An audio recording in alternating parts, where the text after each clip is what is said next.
Blood and Doom is a dark fantasy tabletop role-playing game that is, as I'm making this video, on Kickstarter, and it has a pretty massive rulebook available for free on TTRPG, which is really quite impressive.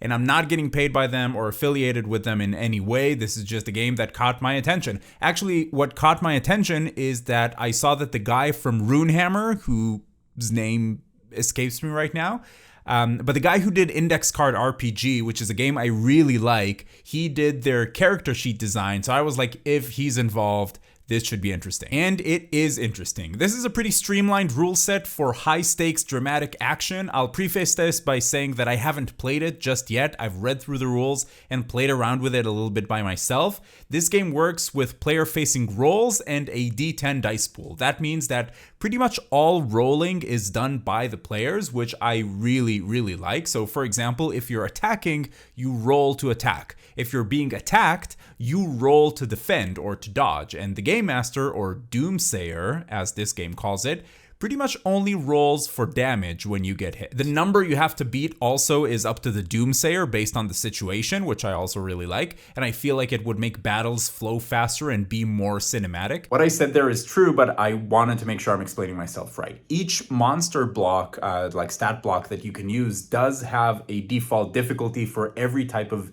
test that you try to do against this monster. And it also has a table that lets you roll a d10 and determine, kind of like randomly what type of attack that monster does, which is really cool because then, there's a lot of randomness and craziness that can happen during combat. So just wanted to make sure it's clear that there's more to monsters than just the damage they deal. But the Doomsayer can adjust the difficulty level based off of the situation. That's what I meant. Back to the video. As I said, this game uses a D10 dice pool. The way it works is that you gather the amount of dice that you can roll for a test. So for example, if you're hitting someone with your axe and you have 4 strength and 3 in the axes skill, you would roll 7 D10s. And any roll of an 8 or a 9 is a success, and a 10 is 2 successes.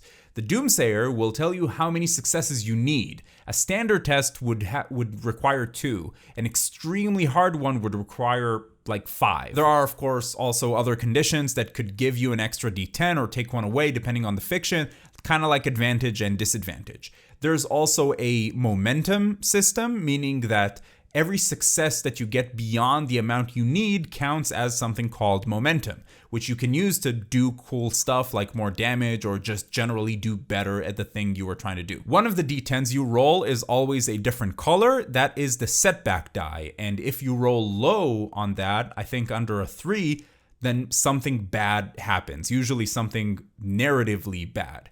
If you happen to have played Cubicle 7's Wrath and Glory and to a lesser extent Soulbound, all of this will sound extremely familiar. Wrath and Glory works almost exactly the same, just with d6s. Even the name Wrath and Glory comes from having wrath points and glory points, and in Blood and Doom, you have blood points and doom points. Now, don't get me wrong, I think this is a really good thing. I love Wrath and Glory, so it made it really easy for me to learn this game, and I'm sure Wrath and Glory also borrowed their core system from some other game that I'm just not familiar with. It's just like all the D20 fantasy games being basically the same game with some differences that often mean a very different experience of play, or all the PBTA game basically being the same game. Blood and Doom also comes with its own default setting, which is a dark Conan the Barbarian meets Call of Cthulhu type thing, where the premise is that long ago in a galaxy far, far away, an alien species invented space travel but had to manipulate magic and arcane forces to do so.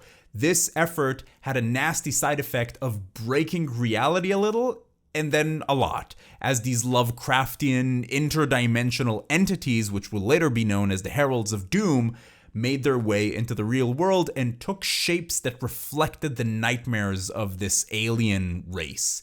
The aliens were destroyed, but some got away on these massive colony ships. One of those ships crashed on Aether, which is the world in which our game takes place. Humans, being what they are, and Aether being a really harsh place in general, There's not much left of the alien race now, but some of their magic or technology so advanced that it seems like magic and artifacts still linger. Based on some of the writings that these aliens brought with them, over many years, humans actually started worshipping the Heralds of Doom, and these 12 cults started to form. The interaction with these cults is a big part of this setting, and keep in mind that I'm describing this in very, very broad strokes. The free primer goes into a lot of details, and I want to stress how impressive it is that this is free. The most impressive free game that I've ever seen is Ironsworn, where you read through it and you're like, I cannot believe that this is free. I feel like I should have paid for this. Blood and Doom is up there as well in that feeling. Like, as I was going through it, as I was looking at the art, I'll throw up some of it on the screen right now, which I'm assuming I can do if it's free. But if I can't, please let me know and I'll take it off. But this is really impressive stuff. So reading through the rules, here are some of my first initial thoughts. I really like the player-facing roles and how streamlined this seems to be. I love that there's no initiative order and that the difficulty of pulling something off in combat is really determined by the situation. So if combat breaks out, you smoothly transition into it and make your roll to attack or defend. Honestly, when I run this, I would probably find some averages for monster damage and not even roll for them. Like, if you fail your defend roll or your dodge roll, you just get the average amount of damage. I'll probably do that to keep things moving even faster. I need to see how this actually plays out on the table or over VTT, but one of the things that I didn't love as much was how armor works, because you have separate armor ratings for different types of damage, and then you subtract those from the damage that you take. So for example, let's say you failed your roll to defend, and then the Doomsayer rolls for the monster damage, and let's say that monster deals slashing damage, which is one of the damage types. Then you subtract that from the armor you have specifically against slashing damage. And again, I want to stress that I did not play this out, so this is just based off of me reading the rules, but based on that part feels needlessly complex for a system that is as streamlined as this. Like, things would be fast and crazy, and then you have to slow down to check the armor thing, but it could also be not a big deal in actual play. Once I play it, I'll let you know and I'll report back. I think very personally, I would have liked better if armor just gave you extra dice on the roll that you do to block, and then maybe heavy armor would give you a penalty on rolls to dodge, which I think it does anyway. Something like that. That way I don't have that extra step. But I do get why they wanted to have a little bit more combat crunch in here. I do think it's pretty cool that your armor can get dented if you fail rolls to defend. I like the idea of battles getting increasingly harder as you lose blood points and your armor gets banged up and doom points are too precious to spend. You know what? Let's talk about those meta currencies now. The meta currencies of Blood and Doom are very, very cool and actually work differently from Wrath and Glory in, well, Wrath and Glory. Blood points are used for spells and powers. You start the game with 6 blood points and you can recover them by resting, and all active magic and powers cost you blood points. Most of these powers and spells are pretty badass, so it's cool that you can't overuse them. Like, the powers are powerful.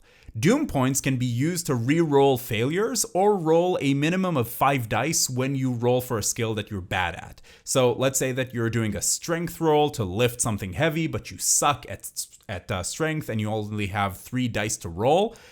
You could spend a Doom point and then roll 5 dice instead of 3. But the catch is that every now and then the Doomsayer can ask you to do a Doom roll. This is a roll you make to determine something in the fiction. Did something work out or not?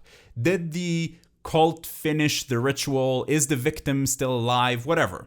You roll d10s equal to the amount of Doom points you still have. So if you spent all your Doom on rerolls, you're going to be in a bad spot. This is a bit like how luck works in Call of Cthulhu, and if you ever played that game, you know that it is a precious, precious resource, and things can get intense when you use too much of it. So I really, really like how that is set up in this game. There are also some rules around tracking resources, like how many torches you have in a dungeon. I didn't look into these rules too much because I know that I personally, as a GM, would never use them. I don't like tracking stuff. I usually barely even track how much money the party has, but I think it's cool that they have those, extra rules in there for groups that would be more hardcore than mine. And finally, the classes or the archetypes in this game. I think these look pretty cool. There are 9 archetypes. The free primer has 4 of them, and each archetype has 2 types. These are essentially subclasses that you choose when you create the character, and they all have their own traits and powers and magics. The types tend to really take the basic character concept of like a barbarian or a druid and take it in a completely different direction, which I think is really cool. So I think they found a good way to give you plenty of variety to build the character you want to play while still keeping it pretty simple. Bottom line, this looks really cool. I think I'll be backing the Kickstarter. I'm going to look for an opportunity to play this as soon as I can. I'll report back to you if it really does feel like a fast-paced, high-drama, big action, dark fantasy experience, because I am all about that. The reason I love Ironsworn and 13th Age so much is because personally my favorite type of game is when I can take very powerful characters and put them in a dark setting that is extremely dangerous. That way, I can throw really crazy threats at them, knowing that they probably will survive, but I'll definitely get some high stakes drama out of it. As far as virtual tabletop support goes, they have an official character sheet on Roll20. I really hope they'll release something for Foundry VTT because I love Foundry, but I'll do Roll20 if that's the only option. You shouldn't be married to one VTT over another. They're just tools. There's plenty more in these books that they put up there for free that I didn't talk about. Like I didn't talk about how they don't really have HP. It's kind of like a wound system that gets progressively worse, and there's all these conditions, all these things. If any of what I said sounds interesting, just go to DriveThruRPG and look up Blood and Doom. Check it out for yourself. And you'll see it's really impressive that they put this up there for free, right? And I think you could get a lot of hours of play out of the free game, which is, I know I'm repeating myself at this point, but it is really impressive. So I'm going to definitely check out the full set of rules on Kickstarter. Once it's out, I'll also let you know how different it is from the core game. But based on what they're saying, it's just going to be an expansion of, some of the powers and some of the archetypes and stuff like that. The core game is going to stay the same, which is really, it's such a great approach. So it's looking good. I'm rooting for these guys. Let me know you heard about this game. I'm going to look for a group to play this with so I can report back and let you know how it goes. But in the meanwhile, go play a game.